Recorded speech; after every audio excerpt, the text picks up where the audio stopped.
안녕하세요. 세계 첩보계 동향을 전해드리는 정보인 기자입니다. 지난주에도 첩보계에서는 많은 일들이 있었는데요. 그 중에 주목할 소식들 전해드리겠습니다. 먼저 러시아 소식입니다. 러시아가 유럽에서 평범한 이웃으로 위장해 스파이 활동을 벌이는 사례가 늘고 있다는 지적입니다. 미국 첩보계에서는 소위 일리갈, 즉 불법 체류라고 명명하고 있는 이러한 공작은 지난 2010년 안나 체프먼 사건으로 크게 이슈가 된 바 있는데요. 통상 외교관 등 공무원으로 가장하는 대다수 스파이와 달리 정부와 관련 없는 신분으로 위장해 첩보 활동을 벌이는 것을 말합니다. 실제 지난 17일 미국 월스트리트 저널은 러시아 블라디미르 푸틴 대통령이 이 프로그램을 다시 활성화했으며 이는 러시아가 서방을 상대로 벌이는 그림자 전쟁에서 중요한 요소가 되고 있다고 분석했습니다. 이와 관련해 월스트리트 저널은 지난 2022년 12월 슬로베니아에서 체포된 2명의 러시아 스파이 사례를 들었는데요.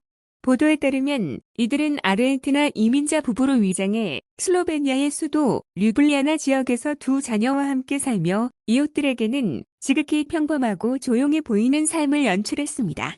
그러나 부부는 나토의 일원이자 EU 회원국인 슬로베니아를 근거지로 인근 이탈리아, 크로아티아를 비롯한 유럽 전역을 다니며 정보원들에게 돈을 지급하고 지령을 전달하는 역할을 해온 것으로 알려졌습니다.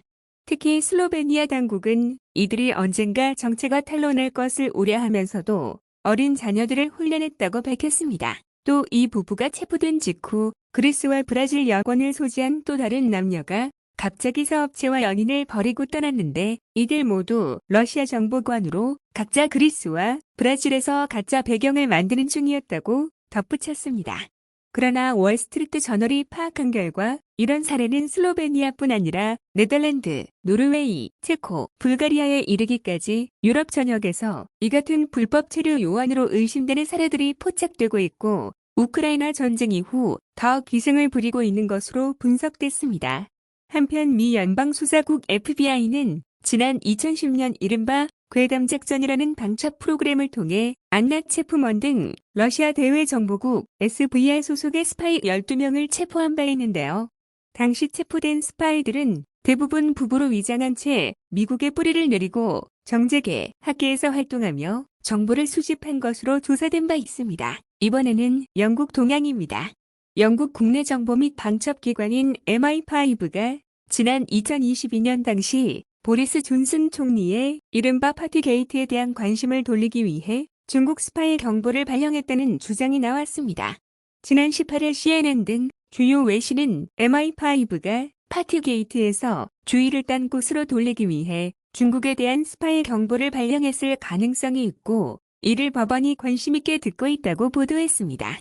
파티게이트는 코로나19가 전 세계적으로 유행하던 시기인 2020년 영국 총리였던 보리스 존슨이 봉쇄 규정을 어기고 관저에서 공무원들과 파티를 열어 파문을 일으킨 사건으로 2022년에 불거져 논란이 됐습니다.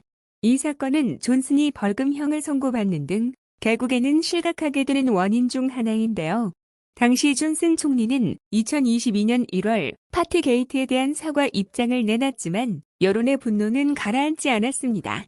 그런데 같은 시기 느닷없이 MI5는 영국 의원들에게 보낸 서신을 통해 영국에서 활동해온 중국인 변호사 크리스틀리가 중국 공산당과 연계해 영국 의원들과 교류하며 부적절한 영향력을 행사한다는 내용의 경보를 발동한 바 있습니다.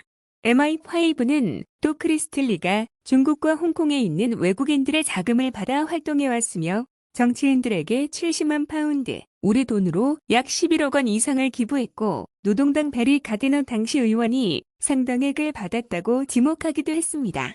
하지만 당시에도 일각에서는 MI5가 이렇게까지 특정인을 거론해 경고를 발동한 것은 대단히 이례적이라는 반응을 내놓으며 모종의 정치적 의도가 깔린 것 아니냐는 의혹이 일었습니다. 그랬던 의혹이 최근 영국 정보기관의 활동에 대한 이의를 검토하는 개인정보법원에서 진행된 심리에서 재조명됐는데요.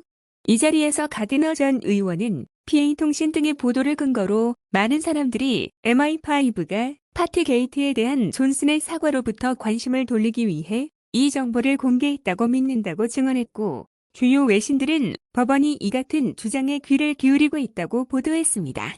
이 MI5가 당시 정치 스캔들을 덮기 위해 스파이 사건을 확대 또는 조작했는지에 대한 법원의 판단이 주목되고 있습니다. 이번에는 일본 소식입니다. 일본의 서방정보동맹 파이브 아이즈의 일원인 뉴질랜드와 기밀 정보를 공유하기 위한 정보보호협정 체결에 합의했습니다. 지난 19일 일본 기시다 후미오 총리와 뉴질랜드 크리스토퍼 럭슨 총리는 도쿄에서 정상회담을 연 뒤 공동 성명을 통해 이같이 밝혔는데요. 이 자리에서 기시다 총리는 양국의 안전 보장과 방위 협력 강화를 기대하고 있다고 말했고, 럭슨 총리도 심각한 지역의 문제에 함께 임했으면 한다고 밝혔습니다. 아울러 이들은 일본 자위대와 뉴질랜드군이 물자와 약물을 서로 융통하는 물품 역무 상호 제공 협정에 대한 협상도 가속하기로 했습니다.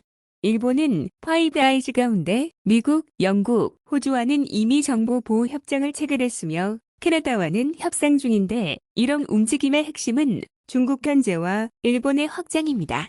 실제 이들은 회담 직후 발표한 공동 성명에서 자유롭고 열린 인도태평양을 명분으로 중국을 의식해 남중국해 정세에 대해 우려를 표명했습니다. 또 중국과 일본이 영유권 분쟁 중인 센카쿠 열도를 포함한 동중국해 정세에 대해서도 일방적 행위에 반대한다는 내용을 명기해 인도태평양 안보를 빌미로 일본의 이익과 영향력을 극대화하려는 시도를 하는 것으로 분석돼 각별한 주의가 요구됩니다. 오늘 전해드릴 소식은 여기까지고요. 다음 시간에 더 유익한 소식으로 만나뵙겠습니다. 소식이 유익하셨다면 좋아요, 댓글, 구독 부탁드립니다.